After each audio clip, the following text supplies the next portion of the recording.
अस्सलाम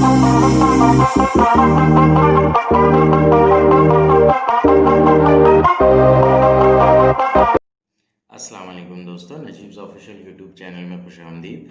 दोस्तों, इस वीडियो में हम 10वीं जमात महाराष्ट्र बोर्ड के रियाजी हिस्सा दुवम यानी ज्योमेट्री का तीसरा सबक दायरा का मुताला कर रहे हैं।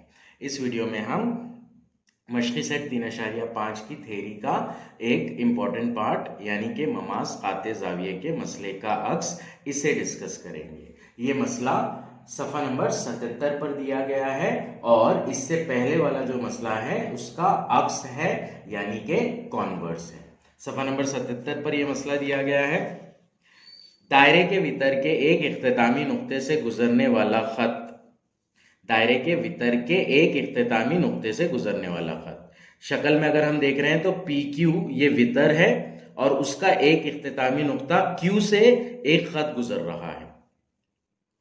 गुजरने वाला खत खींचने पर इस खत का इस वितर से बनाए हुए जाविये की पैमाइश, खत यानी कि टी आर और वितर यानी कि पी क्यू, इससे बनने वाला जाविया, तो ये जाविया हो जाएगा पी क्यू आर। इस जाविये की पैमाइश इस जाविये के मक्तुआ कौस की पैमाइश का निस्फ होती है। अब ये जो जाविया है पी क्यू आर, इसका मक्तुआ कौस है पी एस क्यू, कौस पी एस क्यू। तो अगर ऐसा कभी होता है, मक्तुआ कौस के पैमाइश का निस्फ हो, तो अगर ऐसा कभी होता है तो ये जो खत है ये दायरे के ऊपर ममास होगा। ये है ममास खाते जाविये के मसले का अक्स। इससे पहले की वीडियो में हमने ममास खाते के जाविये का मसला पढ़ा था, जिसमें हमने एग्जैक्ट उल्टी बात देखी थी। उस मसले का बयान था, अगर किसी जाविये का रास दायरे पर हो, इसकी एक साफ दायरे को मस करती हो यानी कि एक साफ दायरे पर ममास है और दूसरी दायरे को दो नुकात पर फतह करती है।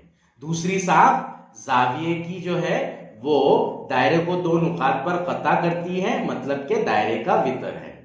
तब इस जाविये की पैमाइश मक्तुआ कौस की पैमाइश का निस्फ होती है। तो इस तरह से ये मसला था ममाज खाते के जाविये के मसले का। वहां पर हमसे बोला जा रहा है कि वितर और ममाज से बनने वाला जो जाविया होगा वो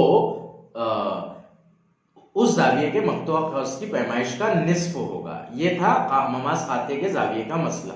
अब इसका एग्जैक्टली अपोजिट है, अगर कभी एक जाविया ऐसा है जो वितर के से और दायरे से गुजरने वाले एक खत से बन रहा है और ये जाविया मक्तुआ कौस की पैमाइश का निस्फ अगर है, तो ये जो खत रहेगा वितर के अलावा जो दूसरी साख है, जो खत है वो दायरे के ऊपर ममास होगा। यही मसला है ममास खाते जाविये के मसले का अक्स।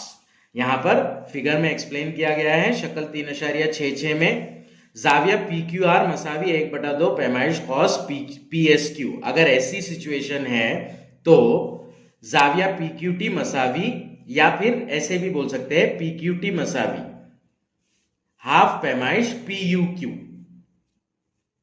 तो इन दोनों सिचुएशन में टी आर जो रहेगा ये दायरे के ऊपर ममास रहेगा। सो खत टी आर ये दायरे का ममास है। इस मसले के अक्स का इस्तेमाल दायरे का ममास खींचने के लिए हिंसी अमल में किया जाता है। हिंसी अमल में ये जो है थेरम, ये मसला इस्तेमाल किया जाता है और इस मसले का सबूत जो है बिलवास्ता तरीके से दिया जा सकता है। बिलवास्ता तरीके के जो सबूत है वो एग्जाम में नहीं पूछे जाते हैं, तो इसलिए इस मसले का सबूत हमें करना जरूरी नहीं है। सिर्फ बयान अच्छे से ध्यान में रखना है कि दायरे के भीतर के एक इख्तितामी नुक्ते से गुजरने वाला खत खींचने पर इस खत का इस वितर से बनाए हुए जाविये की पैमाइश इस जाविये के मक्तुआ कौस की पैमाइश का निस्फ अगर है तो वो जो खत रहेगा वो दायरे का ममास रहेगा।